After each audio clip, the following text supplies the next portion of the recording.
আসসালামু আলাইকুম ওয়া রাহমাতুল্লাহি ওয়া বারাকাতুহু। নবম শ্রেণীর সকল শিক্ষার্থী সবাইকে আমাদের চ্যানেলে স্বাগতম। তো আজকে মূলত আমি তোমাদের জন্য নিয়ে চলে আসছি 17তম সপ্তাহের যে তোমাদের ইংরেজি যে বিষয়টা আছে, তো এই বিষয়টার এই অ্যাসাইনমেন্টের সঠিক উত্তর নিয়ে। তো চলো আজকে ভিডিও শুরু করা যাক। তো সুপ্রিয় সকল শিক্ষার্থী, তোমরা দেখতে পাচ্ছ তোমাদের শ্রেণী নবম, বিষয় ইংরেজি।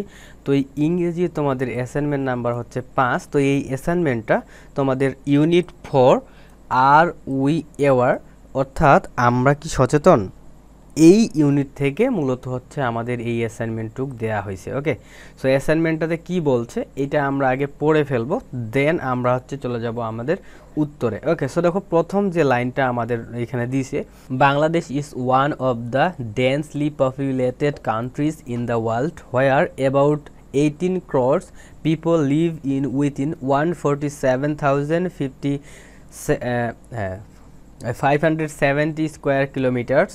অর্থাৎ আমাদেরকে এইখানে বলা হয়েছে যে বাংলাদেশ হচ্ছে একটা পপুলেটেড কান্ট্রিজ, ঠিক আছে, মানে হচ্ছে ঘনবসতিপূর্ণ দেশ। ওকে, এবং যেখানে, ঠিক আছে, যেখানে হচ্ছে 18 কোটি লোকজন বসবাস করে। হ্যাঁ, এবং এই 18 কোটি লোকজনের মধ্যে যারা বসবাস করে এরা হচ্ছে 1,47,570 স্কোয়ার কিলোমিটারের মধ্যেই কিন্তু বসবাসটা করে।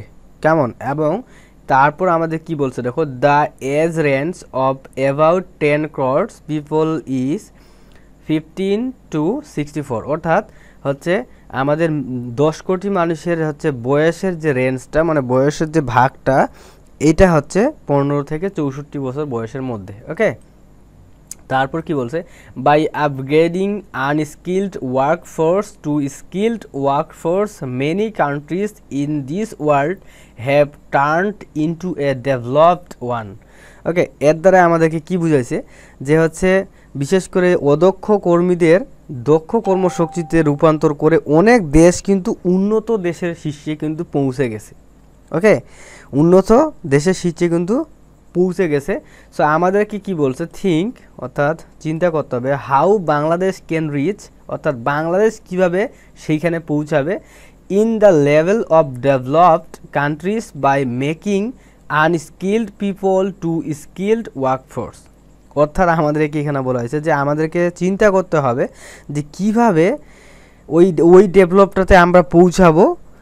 অদক্ষ যে লোকজন আছে বা জনশক্তি আছে বাংলাদেশে, ওই অদক্ষ জনশক্তিকে আমরা দক্ষ জনশক্তি মানে কর্মশক্তিতে পরিণত করে কিভাবে ওই লেভেলে পৌঁছাতে পারি, এই বিষয়ে কিন্তু আমাদেরকে হচ্ছে লিখতে হবে। ওকে, সো দেখো, গিভ 5 আইডিয়াস, মানে 5টা আইডিয়া আমাদেরকে এইখানে দিতে হবে, and explain in not more than 200 words. অর্থাৎ আমাদেরকে 5টা আইডিয়া এইখানে লিখতে হবে যে কিভাবে অদক্ষ যে লোকজন বা জনশক্তি আমাদের দেশে আছে, এই অদক্ষ জনগণ বা জনশক্তিকে দক্ষ করে কিভাবে দেশকে ডেভেলপের দিকে নিয়ে যাওয়া যায়, এই বিষয়ে 5টা আইডিয়া কিন্তু আমাদেরকে দিতে হবে, এবং অবশ্যই 200 ওয়ার্ডের মধ্যে হইতে হবে।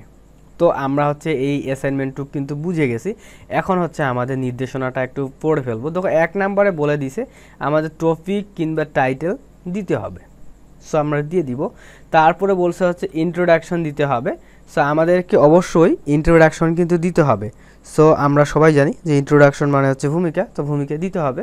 তারপর বডি অ্যান্ড ডেসক্রিপশনে অবশ্যই প্যারা আকারে লিখতে হবে, ঠিক আছে, দেখতে পাচ্ছ। এবং শেষে অবশ্যই কনক্লুশন দিতে হবে, উপসংহার কিন্তু আমাদেরকে দিতে হবে। সো এই কয়েকটা নির্দেশনা আমাদেরকে দেয়া হয়েছে।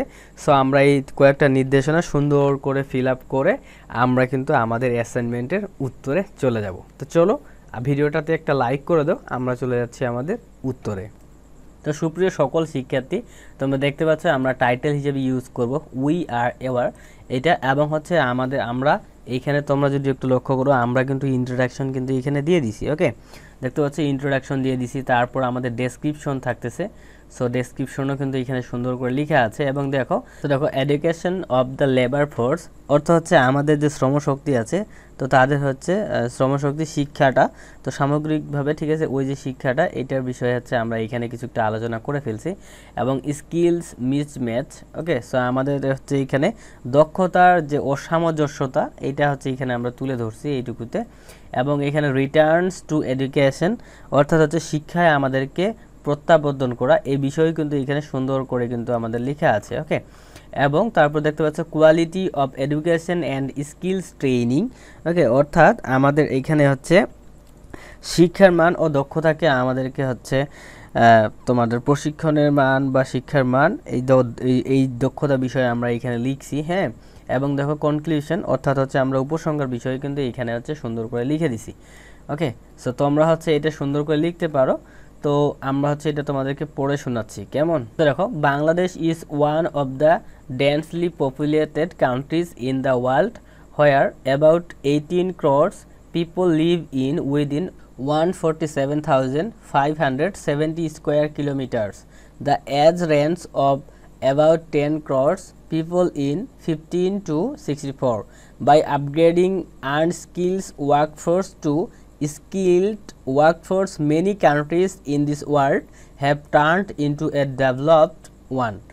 Bangladesh can reach in the level of developed countries by making unskilled people to skilled workforce. Description: as with many other developing countries, it is a challenge for Bangladesh to develop the skills of young people. A better skilled workforce would enable Bangladesh to take advantage of our economic opportunities and boost the employment option for the country's growing workforce. Access to skills training. So এইটা হচ্ছে তোমাদের আরেকটা হচ্ছে hints হবে, sorry এটা হচ্ছে আমি miss করে গেছিলাম।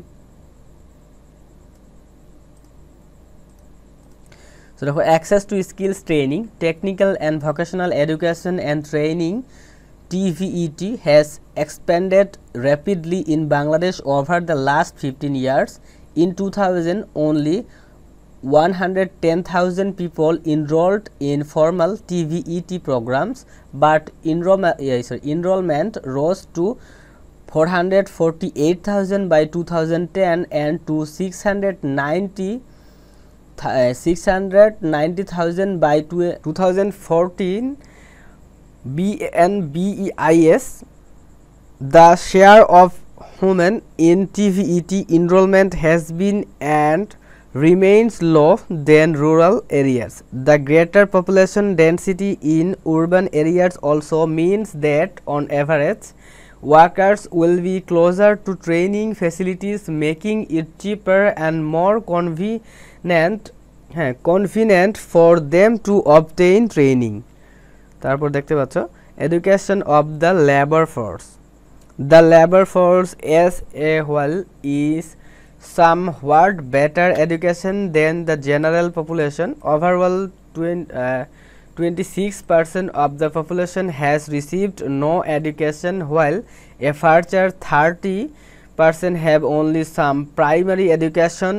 BBS 2015 for মানে অর্থাৎ হচ্ছে এই যে আমরা যে এইটুকু পড়লাম যে হচ্ছে 26% লোক হচ্ছে পড়াশোনা করতে পারেনি, কিন্তু 30% লোক হচ্ছে প্রাইমারি এডুকেশন করতে পারছে, হ্যাঁ সুযোগটা পাইছে। তো এইটাই নিউজটা নেওয়া হয়েছে, এই যে BBS 2015 এই নিউজ থেকে হয়তো নেওয়া হয়েছে। তারপর দেখো, for human to education gap between the general population and the labor force is large because of different patterns in labor force participation. তারপর দেখতে পাচ্ছ এখানে skills mismatch. Tawfiq 2014 shows that as many as 62% of young workers may be undereducated for the work they do. The undereducated are concentrated in skills, agriculture and fishery work, as well as craft and trade-related work. Okay, trade-related work.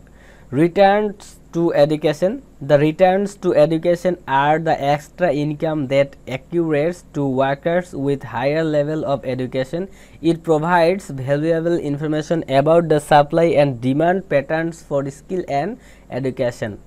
Returns to education are modest in Bangladesh, likely suggesting a combination of limited demand for current high skilled jobs and relatively low quality of supply, at least in meeting employers requirements. তারপর দেখো quality of education and skills training. Many industry participants have serious concerns about the basic level of education of their employees.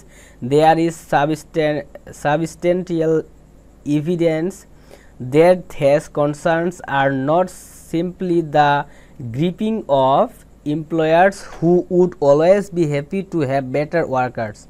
Only 25% of grade 5 students master Bangla and only 33% master mathematics competencies. World Bank 2013. At the grade 8 level, competence in Bangla, English and mathematics are 44% its economy. তারপর দেখো সর্বশেষ উপসংহার conclusion.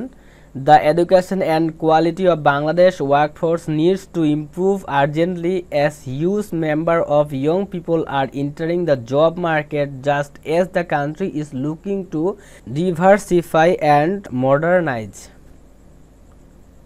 তো সুপ্রিয় সকল শিক্ষার্থী, এই ছিল মূলত আজকে আমাদের ভিডিও। যদি ভালো লাগে তাহলে লাইক করতে পারো। আল্লাহ হাফেজ।